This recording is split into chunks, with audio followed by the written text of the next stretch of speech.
السلام عليكم. اليوم عندنا طريقة تخليل اللهانة الحمراء. طبعا هي سهلة، بس ينراد شوية دقة بالمكونات. أول شي نجيب اللهانة اللي هي تكون هو يقولوا لها أحمر، بس هي بنفسجي لونها.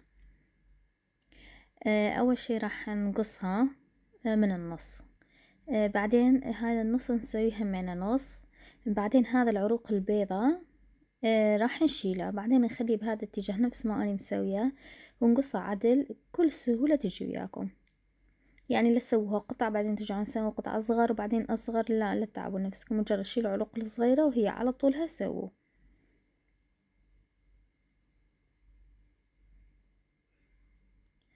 بعدين راح أجيب طاسة كبيرة وأخلي ببطنها كل اللهانة. طبعا كلش طيبة تطلع هاي اللهانة. ينراد شوية صبر على ما انه هي تصير تقريبا يومين 3 يجي تستوي.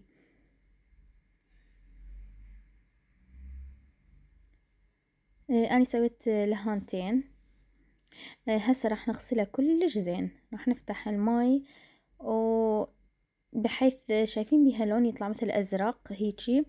هذا اللون كله احنا لازم يعني ما نريده كله ينغسل.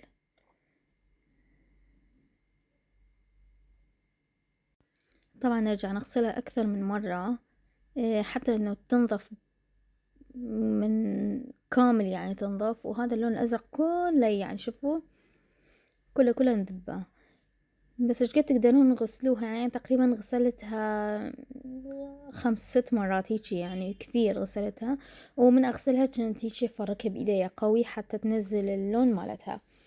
هسه بين ما تنشف اللهانة راح احضر المي مال يعني طريقة الكبسة شلون. هسه راح نجيب 5.5 كوب من الخل الابيض. 5.5.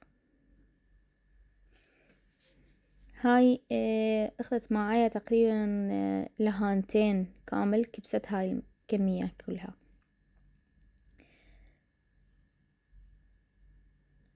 وراح نجيب وياها مي كوب واحد، نفس الكوب تريدون خلو، بس انا كان جاهز عندي هذا المي.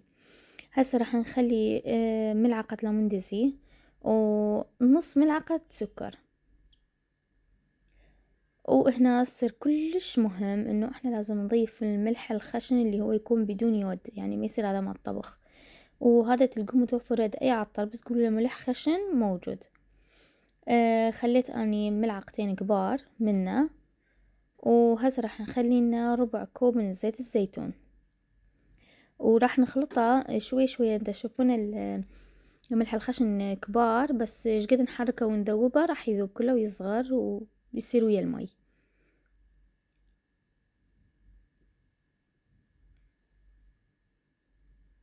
طبعا هاي طريقة ناجحة معاكم من أول مرة.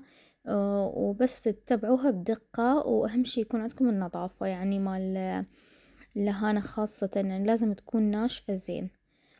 والبرطمان أو العلبة اللي راح نسوي بيها منه لازم يكون معقم كلش زين. هسه راح أجيب وأخليه بيه كامل. أني أخذ معايا علبتين.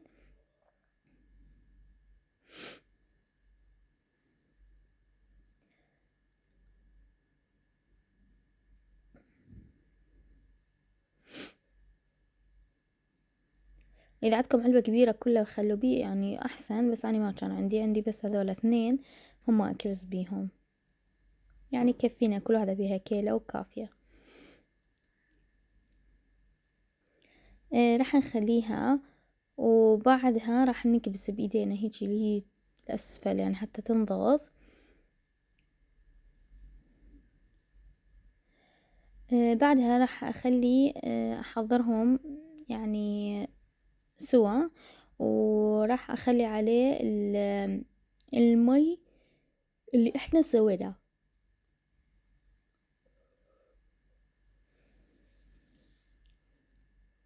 هذا الثاني.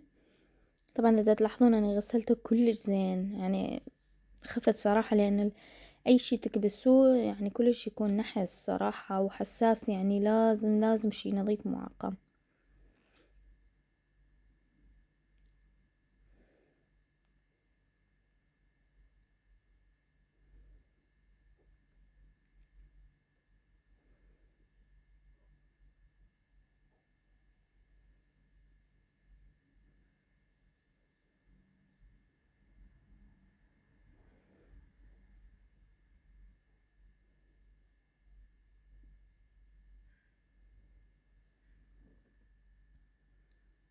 هسه خليت كل الكمية. حاليا راح نضيف المي عليها ونوزعها بالتساوي يعني.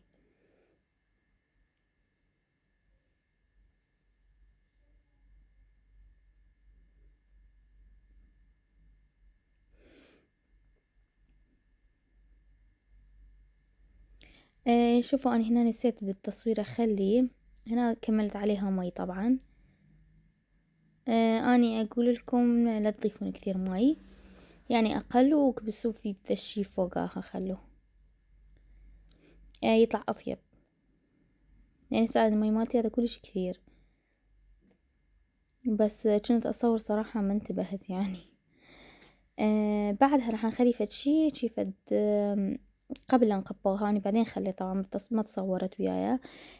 نخلي فد شي ثقل، يعني مثلا قلاص، استكانة مال شاي هيجي، أو الطبق مال استكانة مال شاي، أي شي يعني عندكم، بس نخليها ثقيل حتى تنزل، لأن هيجي غلط ما يصير، لازم تنزل يعني تنقبس للآخر. وهسه راح نخليها بمكان بارد عادي يعني تقريبا يومين 3. راح تشوفون أصلا هي راح تتغير لونها وتصير لونها أحمر، فلهذا يقولوا لها اللهانة الحمراء. هاي هي عندنا صارت كلش طيبة، بس مثل ما قلت لكم لازم تخلون شي غطا عليها، لأن أنا نسيت بالتصوير ما خليت، ما يصير لازم يعني نخلي شي. طبعا هنا أنا فتحته وراح ناكله أكيد، وصراحة كلش طيبة، وأنصحكم بتجربته. ألف عافية.